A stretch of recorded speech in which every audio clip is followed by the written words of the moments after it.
UP खास करके बताया जाता है कि यूपी में सब कुछ सुरक्षित है। सबसे बड़ी बात वहाँ पर ना तो महिला सुरक्षित है ना तो सांसद सुरक्षित है। और खास करके जो टारगेट होते हैं ये खास करके वही समुदाय के लोग टारगेट होते हैं जितना मैंने देखा है। और ज़्यादातर जो ST SC OBC का आवाज़ उठाते हैं, जो आवाज़ को बुलंद करते हैं, उनके ऊपर ही हमला। और सबसे बड़ी बात आप ये देखिए ना कि चंद्रशेखर आज़ाद जो एक पिछड़े समाज से आते हैं यानी कि ST SC समाज से आते हैं और उनकी आवाज़ को बुलंद करते हैं, लेकिन वो सांसद के ऊपर हमला हो जाता है। उसके बाद कुछ पता ही नहीं चलता कि कौन है, क्या है, कहाँ है।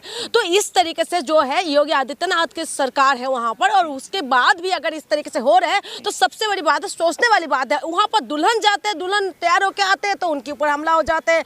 वहाँ पर बच्ची बाहर निकलते तो उसके साथ रेप हो जाते हैं। और जब पता होता है कि वो कहाँ की बच्ची है, कहाँ के लोग हैं, तो पता चलता है कि ST SC OBC के लोग हैं। तो ये क्या चल रहा है। और अभी आपने देखा होगा वहाँ पर एक ठाकुर गाँव से जा रहे थे, है ना, और ठाकुर गाँव कह रहे हमारे इधर ही डीजे चलेगा। आप खुद बताइए, जो हिंदुओं का पूरी तरीके से झंडा गाड़ने वाले ये जो सरकार है, इन्हीं की उसमें हिंदू पे हिंदू हमला कर रहे हैं और डीजे नहीं बज सकते।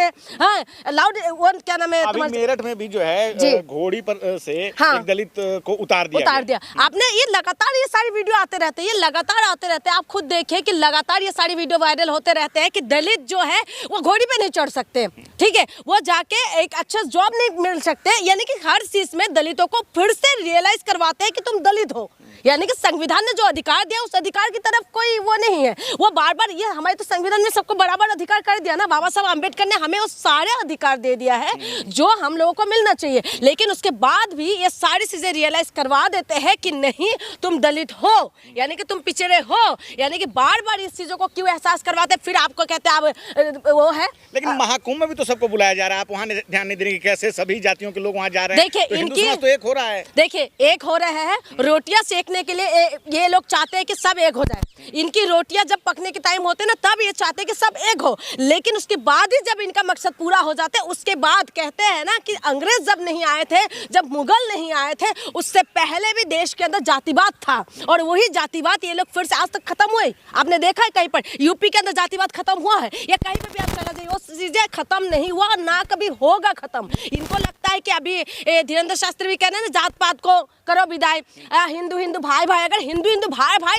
तो ठाकुर समाज के वहाँ के जो लोग हैं वो क्यों कह रहे हैं कि नहीं यहाँ पर डीजे नहीं बज सकते, हम बजा सकते, घोड़ी पे वो लोग ही चढ़ सकते हैं या दलित समाज के लोग नहीं चढ़ सकते। चंद्रशेखर आजाद जो दलितों की आवाज को उठाते हैं तो उनके ऊपर हमला हो जाते हैं। तो ये क्यों हो रहा है। और खास करके जब बीजेपी के नेता के ऊपर अभी तक आपने सुना है कभी इस तरीके से कुछ चीजें होते हुए, उनके साथ प्रोटेक्शन रहता है, उनकी सारी चीजें सारी सुविधाएं उनके साथ है। लेकिन जब दलित समाज के कोई नेता आगे बढ़ते हैं तब उनके ऊपर पथराव होते हैं, तो उनके ऊपर तमाम तरीके की धाराएं भी लग जाते हैं, तमाम तरीके की उनके ऊपर बातें भी होते हैं। तो ये सारी चीजें समाज को समझना पड़ेगा। अभी भी अगर समाज नहीं समझेगा तो इसका इलाज कुछ नहीं है। कहते हैं ना लाइलाज बीमारी है, और लाइलाज बीमारी हो चुके हैं और इसका कोई इलाज नहीं है। इसका इलाज निकालना पड़ेगा। लेकिन ये इलाज का कैसे होगा जब हम ही आपस में बंटते रहेंगे।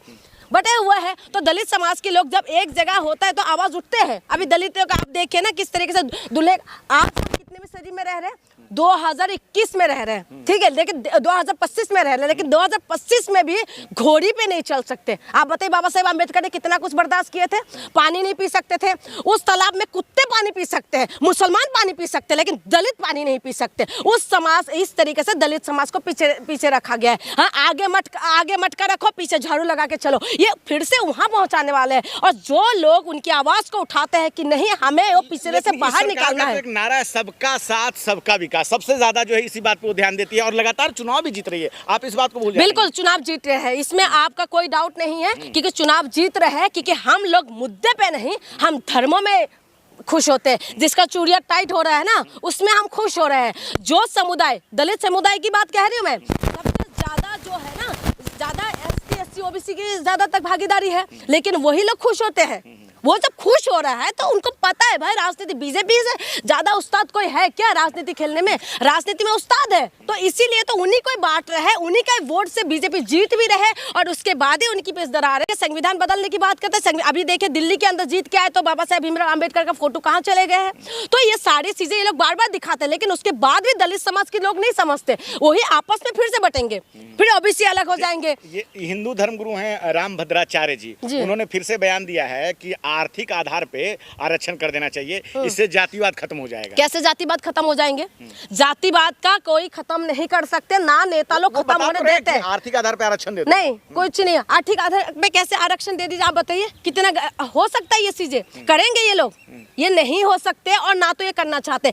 रामभद्राचार्य वही है ना जिन्होंने ब्राह्मणों के बीच में ऊपर ऊंचा नीचा देख रहे थे, वो ही है। तो आप बताइए ब्राह्मणों के बीच में, जिसको ब्राह्मणों के बिना पूजा नहीं होता, ब्राह्मणों को इतना ऊंचा स्थान में बिठा रखा है, उसके बाद उस ब्राह्मणों को भी डिवाइड करते हैं। तो आप बताइए कि दलित समुदाय को कैसे वो करेंगे, आपस में बांटेंगे कि नहीं? तो ये सारी चीजें हमारे पास तमाम एग्जाम्पल आपको दिखाई दे रहे हैं कि बच्ची के साथ हाथरस में बेटी थी, दलित समुदाय की थी, रातों रात क्या करा, जला दिया। यही बीजेपी का सरकारी थे ना। उसके बाद आपने देखा कि अभी एक नर्स बेटी थी, ठीक है, उसकी प्राइवेट पार्ट में नमक डाला गया, ठीक है, और उसके बाद वो कह रहे हैं, अमित शाह जाके वहाँ बोलते थे कि नहीं स्कूटी लेकर महिला जा सकते थे, लेकिन वही महिला के साथ क्या हुआ? उसके बाद उन्नाव में किस तरीके से हुआ? तमाम जो एग्जाम्पल है, और ज्यादा से ज्यादा जो रेप केस होते हैं, और ज्यादा से ज्यादा क्या करते हैं, खेत में मार के उनके खेत में वो कर देते हैं, छोड़ देते हैं। और जब पता चलता है, उनकी जाति पता करते हैं, तो क्या है, वो दलित समुदाय के लोग हैं। तो हम अगर धर्मों में उलझेंगे, हम अगर इससे खुश है कि किसी एक समुदाय की वो चूड़ी टाइट हो रहे, पेस टाइट हो रहे, अगर उसी में खुशी है तो उसी में खुश रहो भाई।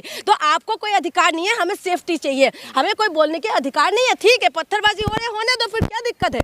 क्या दिक्कत है? हम डिजर्व कर रहे हैं ना इन सारी चीज़ों के लिए। क्या हमें रोजगार नहीं चाहिए, हमें महंगाई नहीं चाहिए? हमें महंगाई जितना हो जाए कोई दिक्कत नहीं, नहीं किसी का चूड़ियाँ टाइट हो रहे हैं, इसी में हम खुश हो रहे हैं। हमें नौकरी नहीं चाहिए। आज आपने देखा शेयर मार्केट का क्या हालत है, क्या हालत है। तो ये सारी चीज़ें जो है, इसमें कोई मुद्दा नहीं है, इसमें बस नाम बदल दो, ठीक है, और उसके बाद राजनीति, धर्मों में राजनीति कर लो, ये सबसे बड़ी बात है। और इसमें जनता भी इसमें उलझी हुई है। आज सबसे ज्यादा हकदार कौन है? ST SC OBC के लोग ही है ना। लेकिन ST SC OBC का जो नेता है, उनको बदनाम किया जाता है। लालू प्रसाद यादव के ऊपर घोटाला के आरोप लगे, वो मुद्दे को कैसे घुमाए जा रहे। आज कितना साल हो गए और अभी तक उसका पीछा नहीं छोड़ रहे। ठीक है, घोटाला करा तो आरोप लगे, जेल भी गए थे, ठीक है, उसके बाद भी उनका एक पिछड़े समाज से आते हैं, उसके ऊपर इतना तरीके से वो कर। लेकिन ये लोग जो है, हेमंत विश्व शर्मा के ऊपर क्या नहीं लगे थे आरोप? कहाँ गया? कहाँ गया? तो यही होता है, अगर पिछड़े समाज से कोई लोग आएंगे तो उनके ऊपर जो आरोप होगा, तो मीडिया, जो चाटुकार मीडिया है ना, उसको उछालेंगे, बहुत ज्यादा उछालेंगे। लेकिन जब दूसरे समुदाय के लोग होते हैं, उसके बाद क्या करते हैं ये लोग? उसको दबा देते हैं। आप खुद बताइए, फुलन देवी एक विभाजन है क्या? मीडिया में ही तो सब कुछ, मीडिया ही तो करा धरा है, चाटुकार मीडिया ही तो है। ये सब कुछ देश को बांटने वाले कौन है? देश को जिस तरीके से एक आग में जो डाल रहे हैं, कौन है? मीडिया ही तो है। और कौन कर रहा है? एक बात बताइए, फुलन देवी को जिसने मारा, फुलन देवी ने कितना कुछ बर्दाश्त किया, ये सारे देश दुनिया को पता है, ठीक है, कितना कुछ बर्दाश्त किया एक महिला होके। एक मासूम सी बच्ची को इन्होंने डाकू बन गए, ठीक है, किस लिए? समाज के अत्याचार की वजह से। लेकिन उसको जिसने मारा, उसको ये लोग हीरो बना दिया, ठीक है। ये हमारी समाज की, ये हमारी ऐसी देश के अंदर हम लोग रह रहे हैं। और जब ये सब चीज़ें खत्म नहीं होंगे, तो आप जितना भी ये छोटी की जोड़ लगा लो कि नहीं दलित समुदाय के लोगों को तो नहीं, जाति में नहीं, अब तो सब कुछ अच्छा हो गया, अब सब कुछ तो बढ़िया हो गया, ये कुछ नहीं होने वाला। आप खुद बताइए, धीरेन्द्र शास्त्री जो बोलते हैं ना, ये यही है जिन्होंने महिला को खाली प्लॉट बोलते हैं, ठीक है। धीरेन्द्र शास्त्री का तमाम तरीके के बयान आपने देखा, मोक्ष प्राप्त होने की किस तरीके से बोल रहे थे। यानी कि गरीब का जान का कोई कीमत नहीं है। गरीब कौन है? ज्यादातर लोग कौन है इस देश के अंदर? गरीब ST SC OBC के लोग सबसे ज्यादा गरीब है, ठीक है। और यही लोगों की